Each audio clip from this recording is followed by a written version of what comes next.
Hi mga Kemerut, nandito pala kami sa province ng asawa ko dito sa China, sa Yangzhou Yuan Village, Hubei Province. At yan, kasama ko ngayon tatay niya, pamangkin niya, at saka kami pamilya.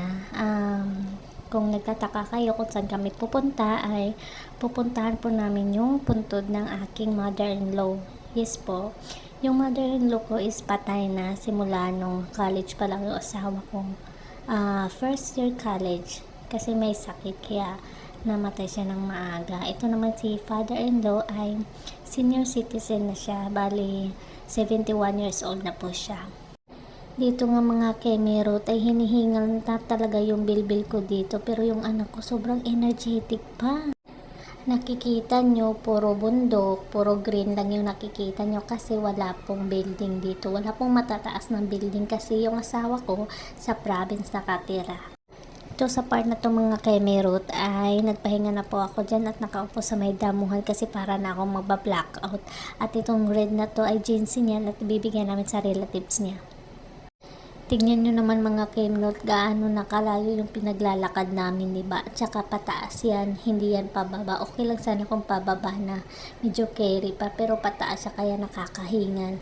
At saka may nakita nga akong punto din dyan sa may gilid, hindi ko lang nabidyohan, pero nakaka-amaze yan kasi first time ko lahat silang na-experience dito sa ibang bansa, lalo na sa province ng asawa ko. At iyan na nga, pababa na kami at nakita na namin yung bahay na aming pupuntahan. Diyan daw po nakatira yung asawa ko dati nung high school pa sila hanggang college. Tsaka lumipat na lang sila sa may baba.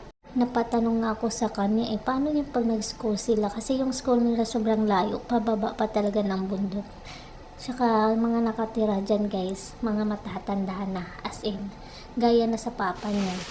Naririnig yung nagpaputok na po yung papa niya doon sa taas, doon po sa punto ng nanay niya. Hindi ko alam kung ano or tradition ata nila yun kasi every time na pupunta kami sa ibang bahay ay nagpapaputok sila. Ayan na nga, pwede na kaming umakyat at dito sa China guys, kung saan ka namatay, doon ka rin ililibing saan malapit sa bahay niyo. Kasi natanong ko yung asawa ko bakit nandun yung mama niya kung yung bahay naman nila is sobrang layo doon sa puntod sa amin niya. Dito daw sila nakatira dati kaya yung mama niya nandito. Ayan nga guys, pinakilala na nga kami ng asawa ko sa mama niya. Na may anak na siya, ganyan. Kwento niya lahat. Kasi sa sobrang tagal na rin na hindi siya nakakauwi. Dito na lang muna mga Kemerut kasi dito lang yung video. Hanggang sa muli nating pagkikita. Paalam!